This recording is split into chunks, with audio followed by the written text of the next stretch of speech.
देखिए, कृष्ण जन्मभूमि के केस में मैं आपको बताना चाहता हूं कि जो सिविल सूट नंबर 1 है, ओएस नंबर 1, उसमें आज 7/11 की हियरिंग होने वाली है। 7/11 का मतलब है कि जो शाहिदगाह मस्जिद, उन्होंने कहा कि ये केस चलने लायक योग्य नहीं है क्योंकि places of worship act, Waqf act, specific relief act और अलग अलग कानूनों से बाधित है।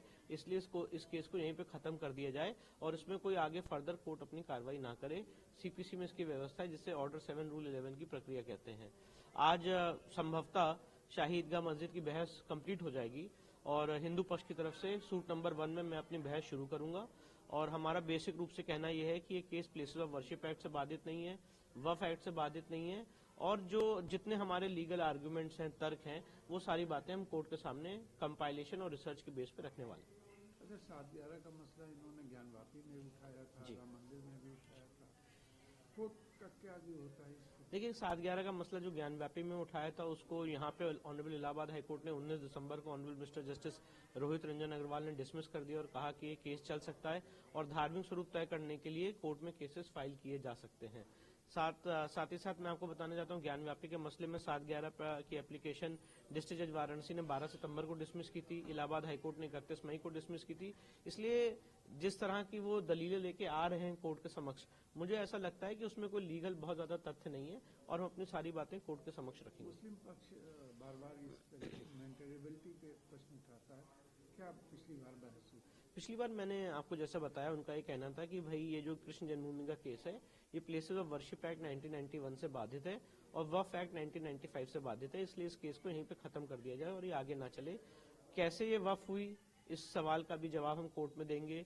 प्लेसेस ऑफ वर्शिप एक्ट से केस कैसे बाधित नहीं है, उसका मैं आपको सीधा सीधा उदाहरण दे देता हूँ। हमने अपने प्लेंट में लिखा हुआ है कि यहाँ पे जो शाहिदगाह मस्जिद बनी है, ये 12 अक्टूबर 1968 के समझौते के बाद बनी। उससे पहले यहाँ पे कोई शाही ईदगाह मस्जिद नहीं अप्लाई करती थी। प्लेसेस ऑफ वर्शिप एक्ट में जो कट ऑफ डेट है वो है 15 अगस्त 1947। तो कट ऑफ डेट के बाद यहाँ मस्जिद बनाई है, तो प्लेसेस ऑफ वर्शिप एक्ट का उल्लंघन शाही ईदगाह मस्जिद ने किया है। ये सारे हमारे मूलतः एक प्राइमा फेसाई तर्क हैं जो हम कोर्ट के सामने रखते हैं। समझौते की बात आती है तो क्या ये लीगल समझौता है या नहीं? देखिए, टोटली इलीगल समझौता है क्योंकि ये सुप्रीम कोर्ट ने राम मंदिर के केस में 2020 1 SCC पेज 1 में स्पष्ट रूप से कहा है कि देवता की संपत्ति के साथ कोई भी एलिनिएशन नहीं कर सकता है और अगर देवता की संपत्ति के साथ गलत ढंग से एलिनिएशन हुआ है, उसको किसी ने बेचा है या किसी और को दे दिया है और अगर उस समय शिवायत ट्रस्ट नेग्लिजेंट रहा है, तो भक्त भी सामने आ सकते हैं और देवता स्वयं सामने आ सकते हैं। इसलिए जो पूरा केस है भगवान कृष्ण लला विराजमान की तरफ से यहाँ पे फाइल किया गया है। इलाहाबाद हाईकोर्ट में सारे मामले का ओरिजिनल ट्रायल हो रहा है। इसलिए मुझे ऐसा लगता है कि 7/11 की जो प्रक्रिया है, कोर्ट के सामने अपने बहस रखेंगे और कोर्ट के ऑर्डर का वेट करेंगे। इलाहाबाद हाईकोर्ट जाने को बोल दिया है, क्या होगा?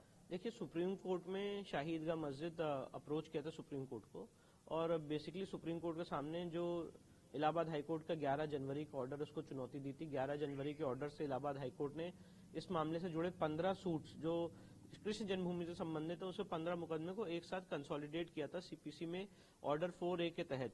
सीपीसी में ऑर्डर 4A में व्यवस्था है कि अगर सिमिलर मुकदमे हैं तो कोर्ट उनका ज्वाइंट ट्रायल कर सकता है, एक साथ कंसोलिडेट करके।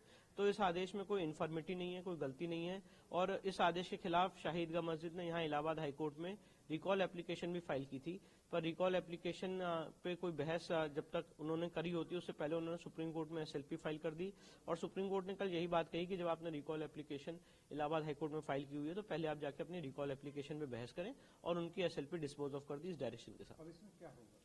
अब जब 7/11 की आज हियरिंग इलाहाबाद हाईकोर्ट में हो जाएगी और 7/11 की हियरिंग कंप्लीट हो जाएगी, तो उनकी जो रिकॉल एप्लीकेशन है उस पर भी ऑनरेबल इलाहाबाद हाईकोर्ट सुनवाई करेगी।